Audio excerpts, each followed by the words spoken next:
Hello friends, welcome to Vennila kitchen. இன்றைக்கி நம்ம கிச்சனில் தீபாவளி ஸ்பெஷல் பாதுஷா எப்படி பண்ணுறதுன்னு தாங்க பார்க்க போகிறோம். இது வந்து சுலபமாக நம்ம செஞ்சு முடிச்சிடலாம். ரொம்பவே ஈஸியான ஒரு சிம்பிள் ரெசிபி தாங்க இது. நார்மலாக நம்ம வீட்டில் இருக்கிற பொருட்களை பயன்படுத்தி எவ்வளோ சுலபமாக இந்த பாதுஷா பண்ணுறதுன்னு வாங்க வீடியோக்குள்ளே போய் பார்க்கலாம். நீங்கள் இப்போ தான் ஃபர்ஸ்ட் டைம் நம்ம சேனல் பார்க்குறீங்கன்னா மறக்காமல் சப்ஸ்கிரைப் பண்ணிவிட்டு பக்கத்தில் இருக்கிற பெல் ஐக்கானை கிளிக் பண்ணி ஆல்ன்ற ஆப்ஷன் அழுத்திடுங்க. அப்போ தான் நான் போடுற வீடியோ உங்களுக்கு உடனுக்குடனே நோட்டிஃபிகேஷனாக வரும். வாங்க இப்போ வீடியோக்குள்ளே போகலாம். பாதுஷா பண்ணுறதுக்கு ஃபஸ்ட்டு வந்து ஒரு மிக்சிங் பவுல் எடுத்துக்கோங்க. அதில் வந்து 2 கப் அளவுக்கு மைதா மாவு சேர்த்துடலாம். சேர்த்த பிறகு இது கூட வந்து கொஞ்சமாக சால்ட்டு சேர்த்துக்கோங்க. அடுத்தது 1/4 ஸ்பூன் வந்து பேக்கிங் சோடா சேர்த்துக்கோங்க. நார்மலாக நம்ம சமையலுக்கு யூஸ் பண்ணுற சமையல் சோடா தாங்க. இது கூட வந்து 1/4 கப் அளவுக்கு நெய் சேர்த்துக்கோங்க. இது வந்து ஒரு 5லேருந்து 6 டேபிள் ஸ்பூன் அளவுக்கு இருக்கும். சேர்த்துட்டு இதை வந்து நல்லா நம்ம மிக்ஸ் பண்ணி எடுத்துக்கலாம். நெய்யுக்கு பதிலாக உங்கள்கிட்ட டால்டா இருந்துச்சுன்னா அது கூட சேர்த்துக்கோங்க. சேர்த்த பிறகு இதை வந்து கைகளால் நல்லா மிக்ஸ் பண்ணி விடுங்க. நெய்யும் மாவும் ஒன்றோடு ஒன்று நல்லா மிக்ஸ் ஆகணும், அது வரைக்கும் நல்லா கலந்து விட்டுறலாம். இது போல் உள்ளங்கையில் வச்சு நல்லா தேய்ச்சி விட்டு நல்லா மிக்ஸ் பண்ணணும். அப்போ தான் பாதுஷா வந்து நம்மளுக்கு நல்லா சாஃப்டாக கிடைக்கும். நெய் வந்து எல்லா மாவுலேயும் நல்லா படுற மாதிரி நல்லா மிக்ஸ் பண்ணி விடுங்க. பாருங்கள், இந்த அளவுக்கு நல்லா மிக்ஸ் பண்ண பிறகு மாவை எடுத்து நல்லா பிடிக்கும்போது நம்மளுக்கு வந்து நல்லா ஒன்று சேர்ந்து வரணும். இந்த அளவுக்கு இருந்தால் தான் நம்மளுக்கு வந்து கரெக்டான பக்குவம். இது போல் மாவு வந்து ஒன்று சேர்ந்து வரலைன்னா உங்களுக்கு பர்ஃபெக்டாக வராதுங்க. அதனால் இது நல்லா வந்து நீங்கள் மிக்ஸ் பண்ணி எடுத்துக்கோங்க. இப்போ வந்து கொஞ்சம் கொஞ்சமாக தண்ணி சேர்த்து இதை வந்து நம்ம சப்பாத்தி மாவு பதத்துக்கு மிக்ஸ் பண்ணி எடுத்துக்கலாம். தண்ணி வந்து ரொம்ப அதிகமாக சேர்த்தக்கூடாது, கொஞ்சம் கொஞ்சமாக சேர்த்துட்டு இதை வந்து நல்லா மிக்ஸ் பண்ணி விடுங்க. மாவை மிக்ஸ் பண்ணும்போது ரொம்ப ஹார்டாகவும் மிக்ஸ் பண்ணிடாதீங்க, கொஞ்சம் லூஸாகவும் மிக்ஸ் பண்ணிடாதீங்க. கரெக்டான பக்குவமாக சப்பாத்தி மாவு பதத்துக்கு மிக்ஸ் பண்ணி எடுத்துக்கணும். நீங்கள் மாவு வந்து மிக்ஸ் பண்ணும்போது பார்த்து பக்குவமாக மிக்ஸ் பண்ணி எடுத்துக்கோங்க. இல்லைன்னா நம்மளுக்கு பாதுஷா வந்து பர்ஃபெக்டாக வராது. இந்தளவுக்கு மாவு எல்லாத்தையும் நல்லா மிக்ஸ் பண்ணி எடுத்துக்கணும். நம்ம வந்து விரல் வைக்கும்போது பாருங்கள் எந்த அளவுக்கு நல்லா சாஃப்டாக இருக்குன்னு. இது வந்து ஒரு 1/2 ஹவருக்கு நல்லா ஊறி வரணும். ஒரு மூடி போட்டு மூடி வச்சிடலாம், இல்லைன்னா ஒரு ஒயிட் கிளாத் போட்டு இதை வந்து நல்லா க்ளோஸ் பண்ணி வச்சுருங்க.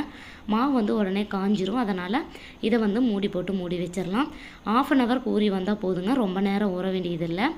இது வந்து ஒரு ஓரமாக இருக்கட்டும். அதுக்குள்ளே நம்ம வந்து சர்க்கரை பாகு ரெடி பண்ணிக்கலாம். ஸ்டவ் ஆன் பண்ணி கடாயில் 2 கப் அளவுக்கு சர்க்கரை சேர்த்துக்கோங்க.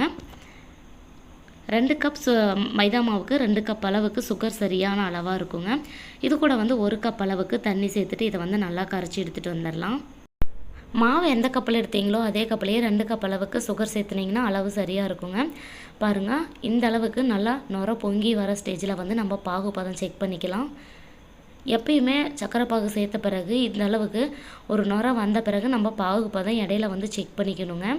இப்போ வந்து வாசனைக்காக கொஞ்சமாக ஏலக்காய் தூள் சேர்த்துடலாம். சேர்த்துட்டு நம்ம வந்து பாகு பதம் செக் பண்ணி எடுத்துக்கலாங்க.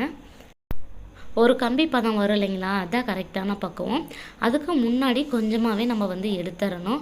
ரொம்ப வந்து கம்பி பதம் 2 கம்பி பதம் இந்த அளவுக்கு விட்டுட்டிங்கன்னா உங்களுக்கு வந்து கிறிஸ்டல் ஃபார்ம் ஆயிரும்.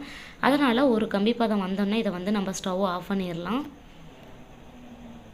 இப்போ வந்து லைட்டாக பிசுபிசுப்பு தன்மை தாங்க வருது. இந்த மாதிரி கொதித்த பிறகு நம்ம இடையில வந்து பாகுபதம் அடிக்கடி செக் பண்ணிக்கிட்டே இருக்கணும். பாருங்கள், இப்போ ஒரு டைம் பார்க்கலாம். நம்மளுக்கு சென்டரில் வந்து ஒரு கம்பி மாதிரி ஃபார்ம் ஆகி உடையுது இல்லைங்களா, இதுதான் பர்ஃபெக்டான கன்சிஸ்டன்சி. இந்த ஸ்டேஜில் வந்து நம்ம ஸ்டவ் ஆஃப் பண்ணிடலாம். லாஸ்ட்டாக சேஃப்ரான் இருந்தால் கொஞ்சமாக சேர்த்துக்கோங்க.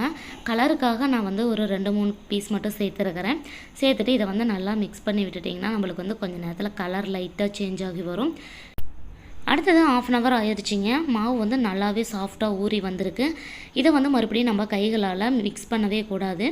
அதனால் கொஞ்சமாக ஆயில் தடவிட்டு கொஞ்சமாக எந்த அளவுக்கு பாதுஷா உங்களுக்கு வேணுமோ அதுக்கு தகுந்த மாதிரி மாவு எடுத்து உள்ளங்கையில் வச்சு நல்லா உருட்டி எடுத்துக்கோங்க. சைட்லலாம் எதுவும் விரிசல் இல்லாத மாதிரி நல்லா உருட்டி எடுத்துக்கலாம். பாருங்கள், இந்த அளவுக்கு நல்லா உருட்டின பிறகு சென்ட்ரல் வந்து நம்ம விரல் வச்சு நல்லா ப்ரெஸ் பண்ணி விட்டிங்கன்னா பாதுஷா சேஃபுக்கு நமக்கு அச்சு நல்லா விழுந்துருங்க. பாருங்கள், இது போல் ஒரு விரல் வச்சு நீங்கள் நல்லா ப்ரெஸ் பண்ணி விடணும். மாவு வந்து உள்ளங்கையில் வச்சு உருட்டின பிறகு லைட்டாக தட்டையாக்கிட்டு அதுக்கப்புறம் நீங்கள் வந்து சென்டரில் ஹோல்ட் பண்ணுங்கள். அப்படியே நீங்கள் ஹோல்ட் பண்ணிங்கன்னா உங்களுக்கு வந்து நல்லா வெந்து வரும்போது ஆயிலில் போட்டு பொரிக்கும்போது எல்லாமே அந்த ஹோல்ஸ் எல்லாம் மூடிடும். அதனால் நல்லா உருட்டின பிறகு ஒரு டைம் தட்டையாக்கிட்டு நல்லா உள்ளங்கையை வச்சு ப்ரெஸ் பண்ணிவிட்டு அதுக்கப்புறம் வந்து அந்த ஹோல்ஸ் போட்டிங்கன்னா உங்களுக்கு ஈஸியாக இருக்கும். இதே போல் அடுத்தது கொஞ்சமாக மாவு எடுத்துகிட்டு அதையும் இது போல் உள்ளங்கையில் வச்சு நல்லா ப்ரெஸ் பண்ணிவிட்டு ஒரு விரல் வச்சு நம்ம வந்து அச்சு வச்சுக்கலாங்க. இதே போல் எல்லா பாதுஷாவையும் நம்ம உருட்டி எடுத்துகிட்டு வந்துடலாம். பாருங்கள், எல்லாத்தையும் உருட்டி எடுத்துகிட்டு வந்தாச்சுங்க. இதை வந்து இப்போ ஆயிலில் போட்டு நம்ம பொரிச்சு எடுத்துக்கலாம். ஆயில் வந்து நல்லா ஹீட் பண்ணிவிட்டு லோ ஃப்ளேமில் வச்சுட்டு இது வந்து ஒவ்வொன்றா உள்ளே ஆட் பண்ணிக்கோங்க. சேர்த்த பிறகு அடுப்பை வந்து மீடியம் ஹீட்டில் வச்சுட்டு நல்லா ஃப்ரை பண்ணி எடுத்துக்கலாம். இது வந்து நம்மளுக்கு ஒரு 5 மினிட்ஸில் உடனே ரெடி ஆகிருங்க. ஒரு சைடு வெந்தோடனே அடுத்த பக்கம் வந்து நம்ம திருப்பி விட்டுறலாங்க. போட்ட உடனே திருப்பிடாதீங்க. கொஞ்சம் நேரம் வெந்த பிறகு வந்து இதை வந்து நம்ம திருப்பி போட்டுடலாம். அப்போ தான் நம்மளுக்கு உள்ளேயும் நல்லா வெந்து வரும். அடுப்பை வந்து ஹை ஃப்ளேமில் வச்சுட்டிங்கன்னா வெளியில் மட்டும்தான் வேகும், உள்ளே வந்து வேகாது. அதனால் மீடியம் ஹீட்டில் வச்சுட்டு இது போல் டபுள் சைடு நல்லா வேக வச்சு எடுத்துக்கோங்க. இப்போ லைட்டாக ஓரளவுக்கு நம்மளுக்கு கோல்டன் ப்ரௌன் கலர் வந்திருக்கு. இன்னும் கொஞ்சம் நேரம் கழித்து இதை வந்து நம்ம வெளியே எடுத்துடலாம். இப்போ பாருங்கள், கலர் வந்து நல்லாவே சேஞ்ச் ஆகி வந்துருச்சு. இந்த ஸ்டேஜில் வந்து நம்ம இதை வெளியே எடுத்துகிட்டு சக்கரை பாகில் சேர்த்துடலாங்க. ரொம்பவே டேஸ்டியான ஜூஸியான பாதுஷா வந்து ரெடி ஆயிடுச்சு. இதே போல் நீங்களும் செஞ்சு பார்த்துட்டு எப்படி இருந்துச்சுன்னு ஃபீட்பேக் எனக்கு கமெண்ட் பாக்ஸில் கமெண்ட் பண்ணுங்கள். இது எல்லாத்தையும் ஒரு பிளேட்டில் எடுத்து வச்சுட்டு மீதி இருக்கிற மாவையும் நம்ம பொரிச்சு எடுத்துகிட்டு வந்துடலாங்க. எடுத்த பிறகு சக்கரை பாகில் வந்து சேர்த்துடுங்க. சக்கரை பாகு வந்து ஆறி போயிருந்துச்சுன்னா லைட்டாக ஹீட் பண்ணிவிட்டு அதுக்கப்புறம் சேர்த்துக்கோங்க. அப்போ தான் நல்லா உள்ளேயும் ஜூஸியாக ஊறி வருங்க. இது வந்து ஒரு 5 மினிட்ஸுக்கு உள்ளே அப்படியே விட்டுருங்க, நல்லா ஊறி வரட்டும். அதுக்கப்புறம் நம்ம வந்து எடுத்து சர்வ் பண்ண ஆரம்பிச்சிடலாம். 10 மினிட்ஸ் ஆயிடுச்சிங்க. பாருங்கள், சூப்பராக ஜூஸியாக நம்மளுக்கு நல்லாவே ஊறி வந்துருச்சு. இதை வந்து நம்ம ஒரு பிளேட்டுக்கு சர்வ் பண்ண ஆரம்பிச்சிடலாம். இதே போல் இந்த வருஷ தீபாவளிக்கு நீங்களும் செஞ்சு பாருங்கள். கண்டிப்பாக ரொம்பவே சூப்பராக இருக்குங்க. கடைகளில் எதுவும் வாங்காமல் நம்ம வீட்டிலேயே எவ்வளோ சிம்பிளாக பாதுஷா வந்து செஞ்சாச்சு. நான் செஞ்ச இந்த ஸ்வீட் ரெசிபி உங்களுக்கு பிடிச்சிருந்தால் லைக் பண்ணி ஷேர் பண்ணுங்கள். மறக்காமல் வெண்ணிலா கிச்சனுக்கு சப்ஸ்கிரைப் பண்ணுங்கள். தேங்க்யூ.